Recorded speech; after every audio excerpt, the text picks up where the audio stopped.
வணக்கம். செந்தணலின் பிரதான செய்திகள். விரிவான செய்திகளுக்கு முன் தலைப்புச் செய்திகள். தியாகத்தாய் அன்னை பூபதி 36வது ஆண்டின் நினைவு வணக்க நிகழ்வுகளுக்காக தியாகத்தாயின் திருவுருவப்படம் தாங்கிய ஊர்தி பவனி இன்று ஆரம்பமாகியுள்ளது. புத்தாண்டை தொடர்ந்து இலங்கையில் பாரிய தொழிற்சங்க நடவடிக்கைகள் முன்னெடுக்கப்பட உள்ளதாக எச்சரிக்கை விடுக்கப்பட்டுள்ளது. ஜனாதிபதி தேர்தல் மற்றும் நாடாளுமன்ற தேர்தல் இரண்டையும் ஒரே நாளில் நடத்துவது முடியாத காரியம் என்று தேர்தல்கள் திணைக்களம் தெரிவித்துள்ளது. மன்னார் நாகதாழ்வு கிராமத்தில் புதுமையானம் நின்று உடல்களை தகனம் செய்வதற்கு மக்கள் பெரும் துன்பங்களை எதிர்கொண்டு வருகின்றனர். நாடாளுமன்ற உறுப்பினர் GLP ரிஷிக்கு எதிராக ஒழுக்காற்று நடவடிக்கை எடுக்கப்பட உள்ளதாக சாகர காரியவசம் தெரிவித்துள்ளார். கிளிநொச்சி பூநகரி விபத்தில் ஒருவர் உயிரிழந்துள்ளார். இலங்கையில் கோவிட் தொற்றுக்கு உள்ளாகி ஒருவர் உயிரிழந்துள்ளார். தென்னிலங்கையின் திபுலாகல பகுதியில் காட்டு யானையின் தாக்குதலால் குடும்ப பெண் ஒருவர் படுகாயமடைந்துள்ளார். ஸ்பெயின் கடற்பரப்பில் மிதந்து வந்த படகிலிருந்து 4 பெண்களின் சடலங்களை அந்நாட்டு கடற்படையினர் மீட்டுள்ளனர். பிலிப்பைன்ஸில் இடம்பெற்ற படை விலங்கு வானூர்தி விபத்தில் 2 விமானப்படையினர் உயிரிழந்துள்ளனர். தொடர்வன விரிவான செய்திகள். தியாகத்தாய் அன்னை பூபதியின் 36வது ஆண்டின் நினைவு வணக்க நிகழ்வுகளுக்காக தியாகத்தாயின் திருவுருவப்படம் தாங்கிய ஊர்தி பவனி இன்று ஆரம்பமாகியுள்ளது. தியாகத்தாய் அன்னை பூபதியின் 36வது ஆண்டு நினைவு நாட்களின் 26வது நாள் நினைவு வணக்க நிகழ்வு இன்று தமிழ் தேசிய மக்கள் முன்னணியால் கடைபிடிக்கப்பட்டுள்ளது. தமிழ் தேசிய மக்கள் முன்னணியின் தலைமைச் செயலகத்தில் இன்று முற்பகல் 10:30 மணியளவில் முன்னணியின் யாழ் மாவட்ட அமைப்பாளர் பொன் மாஸ்டர் தலைமையில் நடைபெற்ற நிகழ்வில் தியாகத்தாய் அன்னை பூபதியின் திருவுருவ படத்திற்கு ஈகை சுடர் ஏற்றி மலர் மாலை அணிவித்து மலர் வணக்கம் செலுத்தப்பட்டது. இதில் முன்னணியின் செயற்பாட்டாளர்கள் கலந்து கொண்டு வணக்கம் செலுத்தியிருந்தனர். அதேவேளை தியாகத்தாய் அன்னை பூபதியின் 36வது ஆண்டினை முன்னிட்டு தமிழ் தேசிய மக்கள் முன்னணியினால் முன்னெடுக்கப்படும் தியாகத்தாய் அன்னை பூபதியின் திருவுருவ படம் தாங்கிய ஊர்தி பவனி இன்று பிற்பகல் 4:30 மணிக்கு யாழ்ப்பாணம் நல்லூரில் உள்ள தியாக தீபம் திலீபன் அவர்களின் நினைவு தூவி முன்பாக ஆரம்பமாகியுள்ள நிலையில் இன்று யாழ்ப்பாணத்தில் வலம் வந்து எதிர்வரும் 19ஆம் நாள் வரை தமிழர் தாயகத்தின் ஏனைய மாவட்டங்களிலும் வலம் பெறவுள்ளதுடன் தியாகத்தாய் ஈகை சாவடைந்த எதிர்வரும் 19ஆம் நாள் மட்டக்களப்பில் உள்ள நாவலடியில் அமைந்துள்ள அன்னை பூபதி அவர்களின் நினைவு சமாதி அமைந்துள்ள இடத்தை சென்றடைந்து அங்கு நினைவு வணக்க நிகழ்வுகளுடன் ஊர்தி பவனி நிறைவடைய உள்ளது. இன்றைய ஊர்தி பவனி ஆரம்ப நிகழ்வில் தமிழ் தேசிய மக்கள் முன்னணியின் பொதுச் செயலாளரும் நாடாளுமன்ற உறுப்பினருமான செல்வராசா கஜேந்திரன் கலந்து கொண்டிருந்ததுடன் முன்னணியின் செயற்பாட்டாளர்களும் கலந்து கொண்டிருந்தனர்.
இலங்கையில் பாரிய தொழிற்சங்க நடவடிக்கைகள் முன்னெடுக்கப்பட உள்ளதாக எச்சரிக்கை விடுக்கப்பட்டுள்ளது. புத்தாண்டை தொடர்ந்து இலங்கையில் பாரிய தொழிற்சங்க நடவடிக்கை முன்னெடுக்கப்பட உள்ளதாக தொழிற்சங்கங்களின் தலைவர்கள் தெரிவித்துள்ளனர். இதன்படி கல்வி, சுகாதாரம், போக்குவரத்து உள்ளிட்ட அனைத்து துறைகளினதும் தொழிற்சங்கங்கள் குறித்த தொழிற்சங்க நடவடிக்கை தொடர்பில் எச்சரிக்கை விடுத்துள்ளனர். பல்வேறு கோரிக்கைகளை முன்வைத்து அண்மையில் இலங்கையில் உள்ள 72 சுகாதார தொழிற்சங்கங்கள் மற்றும் மேலும் பல தொழிற்சங்கங்கள் பணிவிலகல் ஆர்ப்பாட்டங்களை முன்னெடுத்திருந்தன. தொழிற்சங்கத்தினரால் முன்வைக்கப்பட்ட கோரிக்கைகளுக்கு தீர்வு வழங்குவதாக உறுதியளிக்கப்பட்டதன் பின்னர் பணிவிலகல் ஆர்ப்பாட்டங்கள் கைவிடப்பட்டிருந்தாலும் குறித்த வாக்குறுதிகள் இதுவரை நிறைவேற்றப்படவில்லை எனவும் தெரிவிக்கப்பட்டுள்ளது. இந்த நிலையில் நிறைவேற்றப்படாத கோரிக்கைகளை முன்வைத்தும் போலி வாக்குறுதிகளுக்கு எதிர்ப்பு தெரிவித்தும் புத்தாண்டை தொடர்ந்து பாரிய தொழிற்சங்க நடவடிக்கைகளை முன்னெடுக்க உள்ளதாக தொழிற்சங்கங்களின் தலைவர்கள் எச்சரித்துள்ளனர். இதன்படி ஆசிரியர்களுக்கான சம்பளம், பதவி உயர்வு, ஏனைய சலுகைகள் மற்றும் பாடசாலை பொருட்களுக்கான கட்டணங்களை குறைப்பதன் மூலம் பெற்றோருக்கான நிவாரணம் வழங்க நடவடிக்கை எடுப்பது உள்ளிட்ட பல்வேறு கோரிக்கைகளை முன்வைத்து கல்வித்துறைசார் தொழிற்சங்கத்தினர் ஆர்ப்பாட்டத்தில் ஈடுபட உள்ளதாக தெரிவிக்கப்பட்டுள்ளது.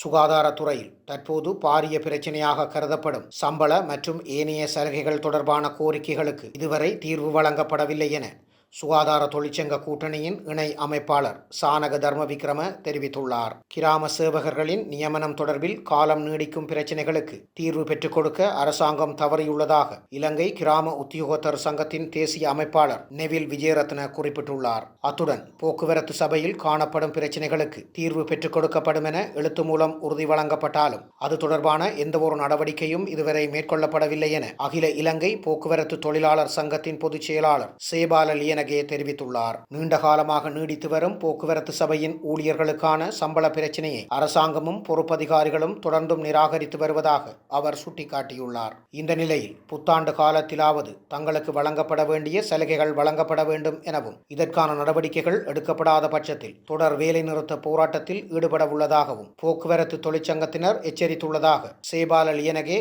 மேலும் கூறியுள்ளார். ஜனாதிபதி தேர்தல் மற்றும் நாடாளுமன்ற தேர்தல் இரண்டையும் ஒரே நாளில் நடத்துவது முடியாத காரியம் என்று தேர்தல்கள் திணைக்களம் தெரிவித்துள்ளது.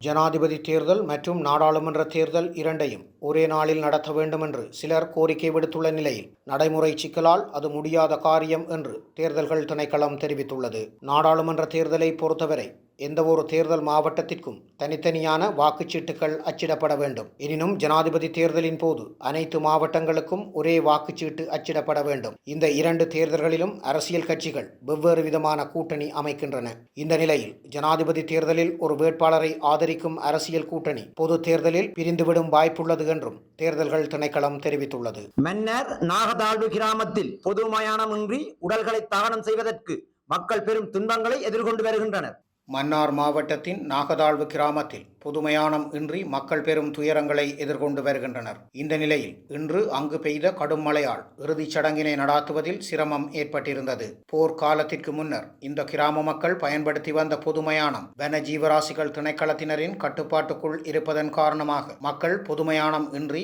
ஆங்காங்கே சில இடங்களில் மரணிப்பவர்களின் இறுதி கிரிகைகளை செய்து வருகின்றனர். இந்நிலையில் இன்றைய நாள் நாகதாழ்வு கிராமத்தில் இடம்பெற்ற மரணச் சடங்கு கடும் மழையால் பாதிக்கப்பட்டுள்ளது. தமக்கு நிரந்தரமான ஒரு பொது மயானம் இன்றி தாம் சிரமப்படுவதாகவும் தமக்கான மயானத்தை பெற்றுத்தர அதிகாரிகள் நடவடிக்கை எடுக்க வேண்டும் எனவும் அப்பகுதி மக்கள் கவலை வெளியிட்டுள்ளனர். நாடாளுமன்ற உறுப்பினர் ஜி.எல். பீரிஸுக்கு எதிராக ஒழுக்காட்டு நடவடிக்கை எடுக்கப்பட உள்ளதாக சாகர காரியவசம் தெரிவித்துள்ளார். நாடாளுமன்ற உறுப்பினர் ஜி.எல். பீரிஸிற்கு எதிராக ஒழுக்காற்று நடவடிக்கை எடுக்க ஸ்ரீலங்கா பொதுஜன பெரமுன தீர்மானித்துள்ளதாக தெரிய வந்துள்ளது. ஸ்ரீலங்கா பொதுஜன பெரமுன கட்சியின் நிறைவேற்று சபையினால் இந்த தீர்மானம் எடுக்கப்பட்டுள்ளதாக அந்த கட்சியின் பொதுச் செயலாளர் சாகர காரியவசம் தெரிவித்துள்ளார். பெரமுனவில் அங்கம் வகிக்கும் போது ஏனைய கட்சிகளுடன் உடன்படிக்கையில் ஈடுபடுபவர்களுக்கு எதிராக ஒழுக்காற்று நடவடிக்கை எடுப்பதற்கு கட்சியின் ஒழுக்காற்று குழுவிற்கு அதிகாரம் வழங்கப்பட்டுள்ளதாக சாகர காரியவசம் மேலும் தெரிவித்துள்ளார். கிளிநொச்சி பூநகரி விபத்தில் ஒருவர் உயிரிழந்துள்ளார்.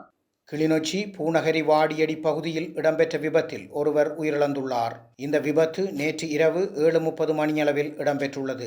மகளூந்து ஒன்றும் உந்துருளியும் மோதி விபத்துக்குள்ளான நிலையில் உந்துருளியில் பயணித்தவர் படுகாயமடைந்த நிலையில் பூநகரி மருத்துவமனையில் அனுமதிக்கப்பட்டு மேலதிக சிகிச்சைக்காக யாழ்ப்பாணம் போதனா மருத்துவமனைக்கு மாற்றப்பட்டிருந்த நிலையில் சிகிச்சை பலனளிக்காது இன்று காலை உயிரிழந்துள்ளதாக தெரிவிக்கப்பட்டுள்ளது.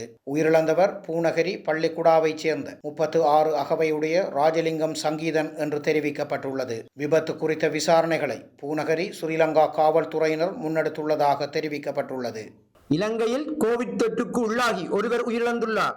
நீண்ட நாட்களின் பின்பு இலங்கையில் கோவிட் தொற்றுக்குள்ளான ஒருவர் உயிரிழந்துள்ள சம்பவம் நடைபெற்றுள்ளது. தென்னிலங்கையின் குருநாகல் போதனா மருத்துவமனையில் சிகிச்சை பெற்று வந்த நபர் ஒருவர் உயிரிழந்த நிலையில் PCR பரிசோதனை மேற்கொள்ளப்பட்டதில் கோவிட் வைரஸ் தொற்று ஏற்பட்டு உயிரிழந்துள்ளமை தெரிய வந்துள்ளது. இந்நிலையில் உயிரிழந்த நபர் சிகிச்சை பெற்று வந்த விடுதியில் உள்ள நோயாளர்கள் மற்றும் பணியாளர்கள் தனிமைப்படுத்தப்பட்டுள்ளதாக தெரிவிக்கப்பட்டுள்ளது. தென்னிலங்கையின் திம்புலாகல பகுதியில் காட்டு யானையின் தாக்குதலால் குடும்ப பெண் ஒருவர் படுகாயமடைந்துள்ளார்.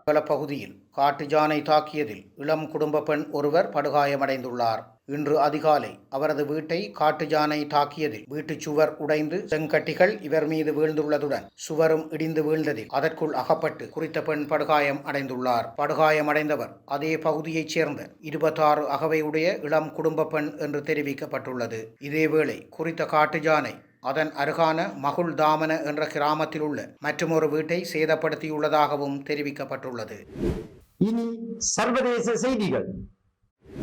ஸ்பெயின் கடற்பரப்பில் மிதந்து வந்த படகிலிருந்து 4 பெண்களின் சடலங்களை அந்நாட்டு கடற்படையினர் மீட்டுள்ளனர். ஸ்பெயின் நாட்டின் முர்சியா நகரின் அருகேயுள்ள மத்தியதரை கடல் பகுதியில் மிதந்து வந்த படகிலிருந்து 4 பெண்களின் சடலங்கள் காணப்பட்டதாக அந்நாட்டு கடற்படையினர் தெரிவித்துள்ளனர். இதனையடுத்து அந்த படகை நேற்று காலை மீட்புக் குழுவினர் கர்டஜீனா துறைமுகத்திற்கு மீட்டு வந்துள்ளனர். படகில் இருந்த பெண்களின் உடல்கள் மீட்கப்பட்டு பிரேத பரிசோதனைக்காக அனுப்பி வைக்கப்பட்டுள்ளது. அவர்கள் ஆப்பிரிக்காவைச் சேர்ந்தவர்களாக இருக்கலாம் என்றும் அங்கிருந்து புலம்பெயர்ந்து ஸ்பெயினில் குடியேறுவதற்காக படகில் வந்தபோது இறந்திருக்கலாம் என்றும் தெரிவிக்கப்படுகிறது. அந்த படகில் வேறு யாரும் இல்லாததால் புறப்படும் போது வேறு எவரேனும் அவர்களுடன் வந்தார்களா என்ற விவரமும் தெரியவில்லை என்றும் கூறப்பட்டுள்ளது. மேற்கு ஆப்பிரிக்காவில் வறுமை, உள்நாட்டு போர் மற்றும் அரசியல் ஸ்திரத்தன்மையற்ற நிலை போன்ற காரணங்களால் அங்கிருந்து வெளியேறும் பல்லாயிரக்கணக்கான புலம்பெயர்ந்தோர் படகு மூலம் ஸ்பெயின் நோக்கி செல்வதற்கு முயன்று வருகின்றனர். இவ்வாறான ஆபத்தான கடற்பயணத்தில் பல்லாயிரக்கணக்கானோர் இறந்துள்ளனர். இந்த ஆண்டின் மார்ச் மாதம் 31ஆம் நாள் வரை 15,351 புலம்பெயர்ந்தோர் படகு மூலம் ஸ்பெயினுக்கு வந்துள்ளதாக ஸ்பெயின் உள்துறை அமைச்சகம் தெரிவித்துள்ளது. இது கடந்த ஆண்டு இதே காலகட்டத்தில் வந்தவர்களை விட 4000 பேரால் அதிகம் எனவும் அவர்களில் பெரும்பாலானோர் கேனரி தீவு பாதையில் வந்துள்ளனர் எனவும் குறிப்பிடப்பட்டுள்ளது. பிலிப்பைன்ஸில் இடம்பெற்ற படை உலங்கு வானூர்தி விபத்தில் 2 விமானப்படையினர் உயிரிழந்துள்ளனர்.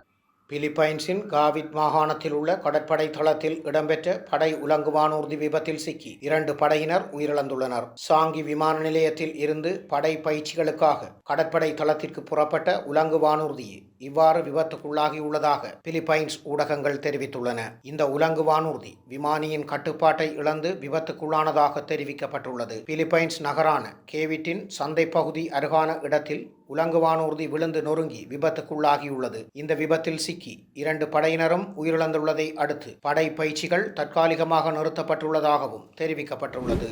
இத்துடன் செய்திகள் நிறைவடைகின்றன.